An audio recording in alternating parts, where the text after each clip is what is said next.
현실 정치인들이 예상하는 것보다는 훨씬 크다라고 훨씬 크다. 예, 판단을 합니다. 견제 심리들이 모여질 수 있는 곳이 지난 총선에서 제3당 자리를 매김했던 안철수 대표의 그런 중도의 힘 아닌가. 어떤 정치 변화 속에서 중심에서 그런 역할을 할 수 있을 것 같다라는 어떤 기대가 국민들한테도 분명히 생길 수 있는 것이죠. 소위 말해서 어디를 지지하지 않는 이런 계층이 넓어지니까 분명히 본인이 올 수 있는 지지층이 확실하다. 근데 본인의 비전에 대해서 제시를 안 하세요. 제 정치를 보여주지 못했던 그런 약점과 함께 그런 핸디캡이 좀 있지 않나. 또 안철수의 영향력은 숫자 속에 특기에 불과할 수 있다. 안철수 전 대표가 복귀를 한다.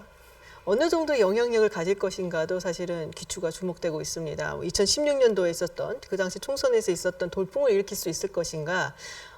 그렇게까지는 안 될 것이다라는 의견들도 상당히 많은데 어떻게들 보고 계신지 좀 궁금한데요. 저는 그 잠재적인 지금 영향력이 현실 정치인들이 예상하는 것보다는 훨씬 크다라고 훨씬 크다. 예, 판단을 합니다. 지난 연말 국회 상황 말씀하셨는데요. 지난 연말 국회 상황을 보고 지금 현 정부 여당의 이 폭주하고 독주하는 이 모습에 대해서 사실은 견제 심리들이 많이 작용을 하고 있습니다. 견제 심리들이 나타나고 있고 어떠한 그 권력에 대한 견제가 필요하다라는 그런 판단들을 하고 있는데 이러한 견제 심리들이 모여질 수 있는 곳이 지난 총선에서 제3당의 자리에 네. 매김했던 안철수 대표의 그런 중도의 힘 아닌가 싶습니다. 오신환 대표께서 보시기엔 어떠십니까? 기본적으로 안 대표께서는 정치인 아니겠습니까? 이 총선 가장 큰 국회의원 선거를 앞두고 이 총선을 패싱한다는 게 사실은 굉장히 어려운 문제죠. 그리고 본인이 아직도 이제 정치적 꿈을 키우고 있는 상황이기 때문에 저는 총선 전에 돌아올 것으로 예측은 했는데 다만 저희가 유승민, 안철수 같이 이 중도 보수의 개혁적 세력으로서 역할을 했으면 좋겠다라는 생각을 갖고 지금까지 왔는데 최종적으로 귀국하셔서 어떤 선택을 하실지는 제가 모르겠습니다.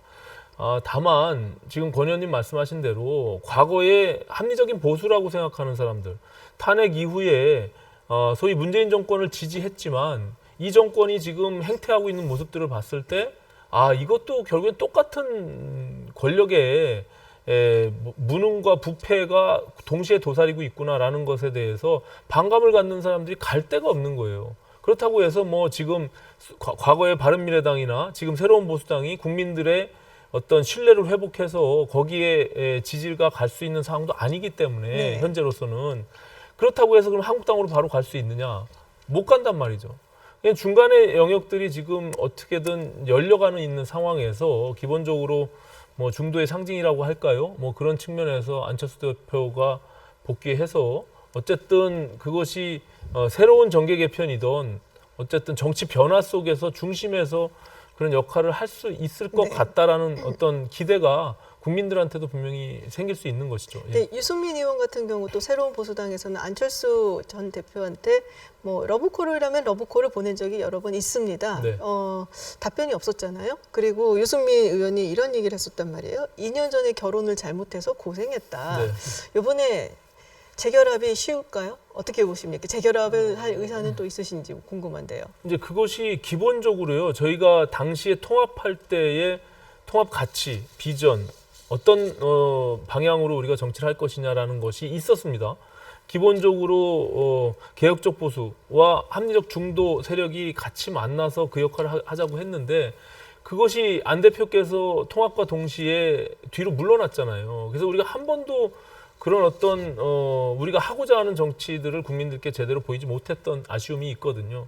그래서 저희가 기본적으로 이제 저희 새보수당이 탈당을 해서 나오긴 했지만 바른미래당 내부에서 우리가 최초에 가졌던 그런 생각들을 하고자 했지만 지금 손학규 대표의 거의 사당화되어 있는 반의회주의적 측면에서 보면 그것을 우리가 동의할 수가 없었기 때문에 결국엔 나오게 된 것이고요. 이 속에서 다시금 그때 통합해서 하려고 했던 그 가치들을 여전히 우리가 그것을 가지고 가려고 하는 것이거든요. 이제 그 부분에 대해서 안 대표께서도 그럼 여전히 지금도 그것이 살아있냐라는 어떤 질문 속에서 다시금 그것이 있다면 함께 해보자라는 그런 말씀을 드린 것으로 저는 파악합니다. 예. 여전히 문은 열려 있다라는 말씀으로 그럼 이해를 하도록 하고요. 안 네. 대표께서 정치 복귀를 하게 된 배경은 저는 이렇게 이해를 합니다.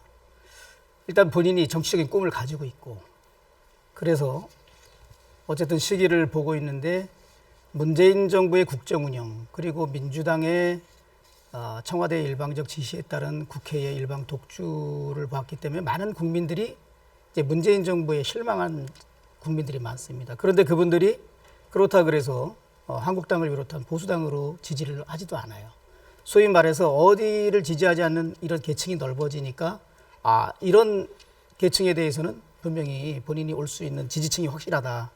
근데 제가 이제 그러면 복귀했을 때 그 영향력을 제가 판단할 때는 이번에도 이제 신년에 어떤 뭐 언론하고 인터뷰를 하시면서 문재인 정부가 이제 이념에 찌든 무능한 그 정권이기 때문에 우리 미래에 대해서 아무런 대안 제시를 못한다. 또 한국당에 대해서는 뭐 기득권 수구 뭐 이 꼰대 이미지가 가지고 있는 정말 야당으로서 전혀 무능하다. 근데 본인의 비전에 대해서는 제시를 안 하세요. 그러니까 양쪽에 대한 문제점과 비난은 하시는데 이제 그게 본인에 대한 뭐 새 정치를 보여주지 못했던 그런 약점과 함께 그런 핸디캡이 좀 있지 않나. 그리고 이제 두 번째로는 한국당이 제가 말씀드린 성찰과 혁신을 제대로 하고 저희의 정책과 공약에 대해서 좀 더 지금 3040이나 젊은 세대들한테 좀 변화한 모습을 보여서 저희가 보수뿐만 아니라 중도 보수까지 지지를 확장해 나가면 나갈수록 안철수 대표의 영향력은 줄어들 수밖에 없다. 네, 저희가 국민들한테 신뢰를 얻어내지 못하고 중도가 넓은 땅으로 남게 되면 될수록 뭐 영향력이 커질 수 있지만 그렇지 않고 저희들도 제대로 혁신하고 총선에 임하게 된다 그러면 또 안철수의 영향력은 정말 뭐 차자 속의 태풍에 불과할 수 있다. 그래서 저희는 대통합을 해서 좀 저희들도 안철수 대표가 말씀하시는 것처럼 한국당이 선제적으로 통합을 말씀하기 전에 먼저 당내 혁신, 제가 말씀드린 인적 혁신과 정책 혁신과 우리 당의 문화나 여러 가지 체질에 관한 혁신을 통해서 그래도 함께 통합을 할 수 있는 기본적인 일을 할 테니까 대통합을 해서 정말 안철수 대표가 말하는 대한민국의 미래를 좀 책임질 수 있는 그런 새로운 정당을 만들어서 국민께 새로운 정치를 한번 보여주자. 저는 이런 말씀을 드리고 싶습니다.